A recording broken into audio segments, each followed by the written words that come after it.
दो सवाल हैं, एक जयंत कुमार का और एक जयंतिश बिट्स का। और दोनों थोड़ा अलग अलग हैं लेकिन दोनों का मर्म एक ही है। जयंत कुमार ने जो बात कही है वो कुल मिलाकर के ये है कि भारत में जातिगत भेदभाव और अन्याय बहुत हुआ है और ब्राह्मण सारे बाहर से आए थे, यूरेशिया से आए थे, विदेशी हैं, और जो यहाँ के मूल निवासी थे उनके साथ ब्राह्मणों ने छल करा और उसी छल को एक वैधानिक रूप देने के लिए सब वेद और बाकी सारे शास्त्र लिखे गए हैं, जिसमें इन्होंने मनुस्मृति भी जोड़ी है। और फिर कह रहे हैं कि मुझसे कह रहे हैं कि आप बार बार उपनिषदों की श्रेष्ठता बता करके इनडायरेक्टली ब्राह्मणों को सपोर्ट कर रहे हैं। तो ये इन्होंने थोड़ा इल्ज़ाम जैसा लगाया है। कह रहे हैं कि भाई ब्राह्मणों ने बड़ा अन्याय वगैरह करा है और ब्राह्मणों के अन्याय के केंद्र में ब्राह्मणों के ग्रंथ रहे हैं और उन ग्रंथों में इन्होंने मनुस्मृति और उपनिषदों को अगल बगल रख दिया। और फिर मुझसे कह रहे हैं कि आप उपनिषदों का इतना ज़्यादा नाम लेकर के इन शोषक ब्राह्मणों को सपोर्ट कर रहे हैं, जयंत कुमार। अच्छा, उसके साथ में ये जयंतिश बिट्स का सवाल है और उन्होंने भी कुछ ऐसी बात कही है जिसके अंत में उन्होंने लिखा है कि आपको अगर लोगों को मोटिवेट करना ही है तो आप उन्हें गीता की जगह साइंस और इन्वेंशंस की तरफ जाने को क्यों नहीं कहते। अच्छा, देखो जयंत,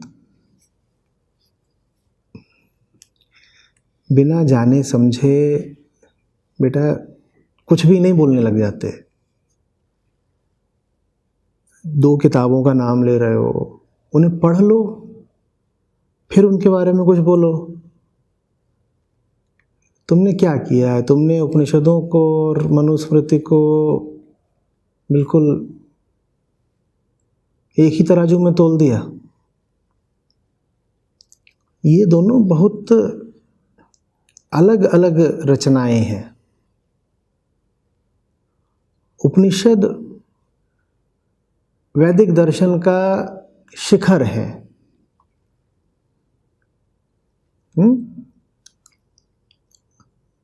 मनुस्मृति की उपनिषदों के सामने कोई वैधता नहीं है। वेद प्रमाण माने जाते हैं, स्मृतियां प्रमाण नहीं मानी जाती। जितने भी भारत में दर्शन हुए हैं उनको थोड़ा भी पढ़ोगे तो सब एकमत होकर के एक स्वर से कहते हैं कि वेद प्रमाण है। तो कहीं भी कोई भी मुद्दा उठे, कहीं भी कोई भी मतभेद हो, स्पष्टता चाहिए हो, क्या धर्म है, क्या अधर्म, क्या करना है, नहीं करना है, इसका आखिरी प्रमाण वेद है। ठीक है ना। और वेदों का मर्म, वेदों का केंद्र है उपनिषद।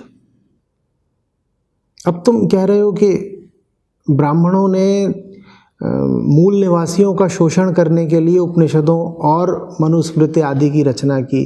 तुम्हें पता ही नहीं है। फिर मनुस्मृति के तो मुझे लग रहा है फिर भी तुम्हें शायद दो चार बातें पता है, उपनिषदों का तुम्हें कुछ पता ही नहीं है। ऐसे नहीं करते हैं। उपनिषद बहुत अलग चीज है। एक बार उनके पास जाओ तो अच्छा लगेगा। वज्रसूची उपनिषद पर एक सत्र है मेरा, उसका वीडियो भी उपलब्ध होगा, थोड़ा सा सर्च करोगे मिल जाएगा, वज्रसूची उपनिषद। उपनिषद खुद बताते हैं कि वर्ण व्यवस्था का वास्तविक मतलब क्या है, और बड़ा सुंदर अर्थ है। साफ साफ कहते हैं उपनिषद कि जन्म से कोई किसी वर्ण का नहीं हो जाता। साफ बताते हैं कि तुम जीवन में जो चुनाव करते हो और जिस तरह के कर्म करते हो वो निर्धारित करते हैं कि तुम्हें किसी पल में, किसी जगह पर, किसी मुकाम पर ब्राह्मण कहा जाए, वैश्य कहा जाए, शूद्र कहा जाए। तो बहुत ऊंचे ग्रंथ हैं उपनिषद। उपनिषदों का संबंध जातिवाद से मत जोड़ लो। ब्राह्मणों को लेकर तुम्हारे मन में जो भी भावना है उसकी छाया उपनिषदों पर मत पड़ने दो।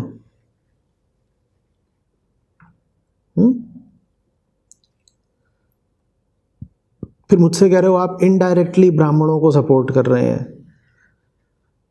जयंत, तुम ना उपनिषदों को जानते हो, ना मनुस्मृति को जानते हो, ना मुझे जानते हो। मुझे अगर किसी का समर्थन करना होगा तो मैं इनडायरेक्टली नहीं करूंगा, कभी खुल के बोलूंगा ना, साफ बोलूंगा। मुझे छुप छुप के, चोरी चोरी किसी का समर्थन या विरोध करने की क्या पड़ी है भाई। पर न जाने किस दृष्टि से देख रहे हो। तुम्हारी दृष्टि में जैसे जाति ही जात भर गई है। मुझ में भी तुम्हें बस एक जाति वाला ब्राह्मण दिखाई दे रहा है, तो तुमने इल्जाम लगा दिया आप इनडायरेक्टली ब्राह्मणों को सपोर्ट कर रहे हैं। मैं ब्राह्मणों की नहीं, ब्रह्म की बात करता हूं। और वो ब्रह्म जयंत तुमको भी चाहिए। ब्रह्म मालूम है क्या? ब्रह्म माने सच्चाई। झूठ पसंद तुम्हें जयंत? नहीं पसंद है ना, तुम भी सच के लिए ही बेचैन रहते हो। तो तुम भी ब्रह्म के लिए बेचैन हो। उसी ब्रह्म के समर्थन में खड़ा हूं, उसी ब्रह्म को तुम सब तक लाना चाहता हूं। ब्राह्मणों की बपौती नहीं है ब्रह्म। ब्रह्म हम सबके भीतर की बेचैनी का समाधान है। ब्रह्म हम सबकी ये जो जीवन यात्रा है उसकी मंजिल है।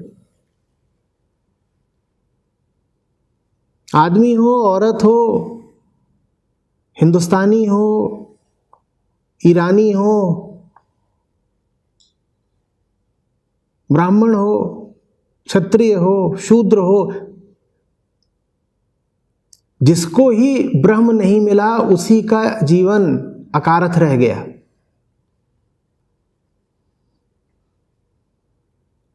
और जिसको ब्रह्म मिल गया मात्र वही अधिकारी है अपने आप को ब्राह्मण बोलने का, या कम से कम जो ब्रह्म की तलाश में ईमानदारी से जुटा हुआ हो वो ब्राह्मण कहला सकता है। बाकी थोड़ी कोई ब्राह्मण होता है। और ये बात स्वयं उपनिषद कहते हैं। तो इस तरह की बातें मत उछाल दिया करो कि शोषणकर्ता ब्राह्मणों ने शोषण करने के लिए उपनिषदों की रचना करी थी।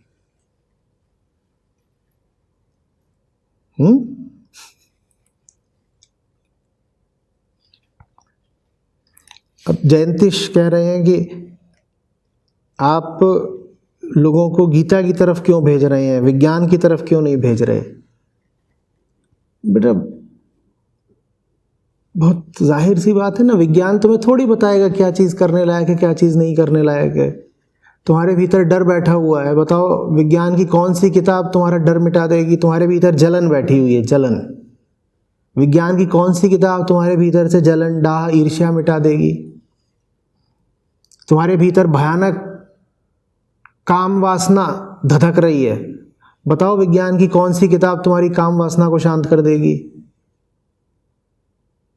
तो ये तुमने क्या मुकाबला खड़ा कर दिया कि गीता विरुद्ध विज्ञान, गीता वर्सेस साइंस। गीता का काम है तुम्हारे आंतरिक जगत में तुम्हारी मदद करना, और विज्ञान का काम है बाहरी जगत की गुत्थियां सुलझाना। गीता काम नहीं आएगी अगर तुमको कोई वैज्ञानिक आविष्कार करना है, कम से कम सीधे सीधे काम नहीं आएगी। और निष्काम कर्म क्या चीज होती है और उसकी क्या उपयोगिता है ये तुम्हें जानना है, तो इसमें विज्ञान काम नहीं आएगा, इसमें गीता ही काम आएगी। लेकिन वही फिर बात है, तुमको कुछ ऐसा सा लगता है कि अगर धर्म की ओर आए तो गुलाम बन जाएंगे, हमारा शोषण हो जाएगा, तो हमें विज्ञान की ओर जाना चाहिए। विज्ञान की ओर जाएंगे तो ताकत मिलेगी, पैसा मिलेगा, आज़ादी मिलेगी। जो तुम सोच रहे हो बात पूरी तरह गलत भी नहीं है, बिल्कुल ठीक बात है। विज्ञान की ओर सबको जाना चाहिए, विज्ञान से बहुत प्रेम है मुझको। लेकिन ये भूलो मत कि बहुत बड़ा एक काम ऐसा है जो विज्ञान नहीं कर सकता, और उसके लिए तुम्हें अध्यात्म की तरफ ही जाना पड़ेगा।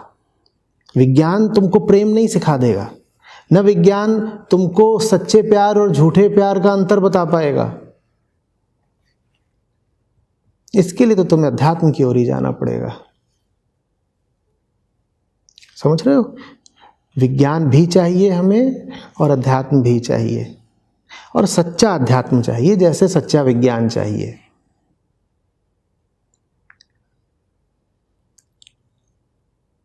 जैसे विज्ञान में कुछ किताबें होती हैं ना जो खरी खरी होती हैं, ये किताब है, ये असली है,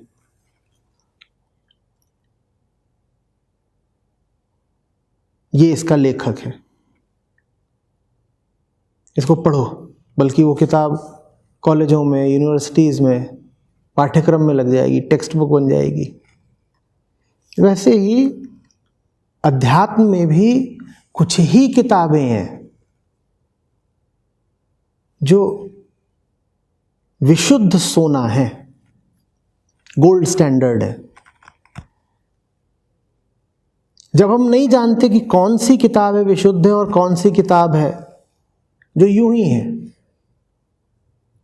कम महत्व की है, तो फिर हम ये काम करते हैं कि हम भगवद गीता और मनुस्मृति की बात एक ही सांस में कर जाते हैं। वो एक ही तल की किताबें नहीं हैं।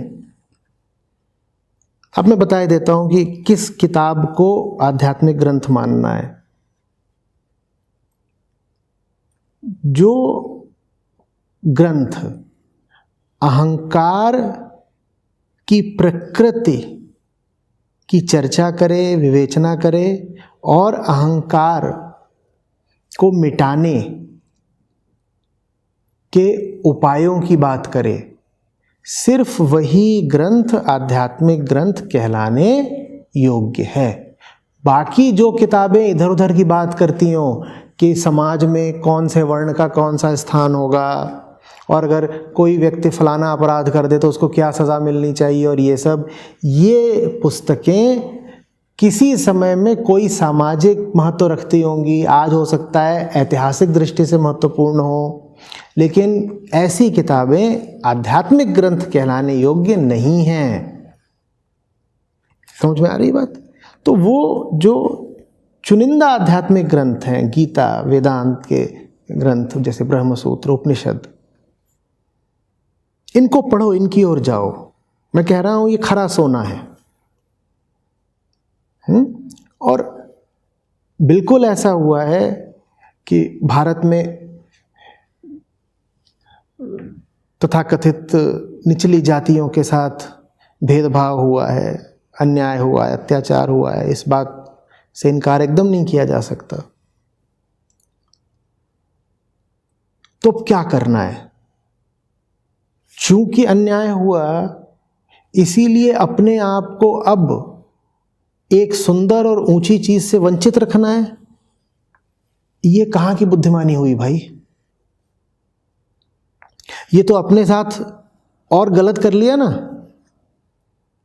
कि पहले तो जो पंडित पुरोहित वर्ग था उसने आपको अधिकार नहीं दिया उपनिषदों को पढ़ने का, तो इसलिए नहीं पढ़ पाए।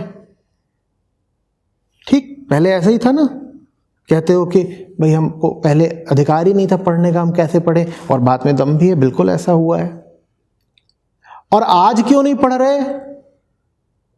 क्योंकि आज हमने ये तर्क दे दिया है कि साहब ये सब तो विदेशी लोग हैं, बाहर से आए थे, और इन्होंने तो जितने ग्रंथ लिखे हैं वो सबके सब ग्रंथ शोषण करने के लिए लिखे गए हैं, तो हम उन ग्रंथों क्यों पढ़ें। तो आज भी तुम नहीं पढ़ रहे। पहले इसलिए नहीं पढ़ा क्योंकि ब्राह्मणों ने वंचित रख दिया, और अब इसलिए नहीं पढ़ रहे क्योंकि जो लेफ्ट लिबरल विचारधारा है वो तुम्हें वंचित रखे दे रही है। दोनों स्थितियों में अपना ही नुकसान कर लिया ना।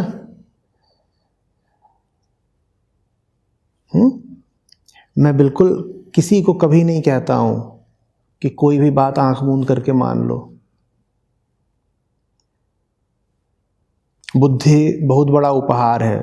विवेक की जो हमें क्षमता दी गई है वो हमारी बहुत बड़ी ताकत है। जाओ इन ग्रंथों के पास और पूरे विवेक के साथ, पूरी बुद्धि के साथ इनको पढ़ो। फिर मजा ना आ जाए तो कहना।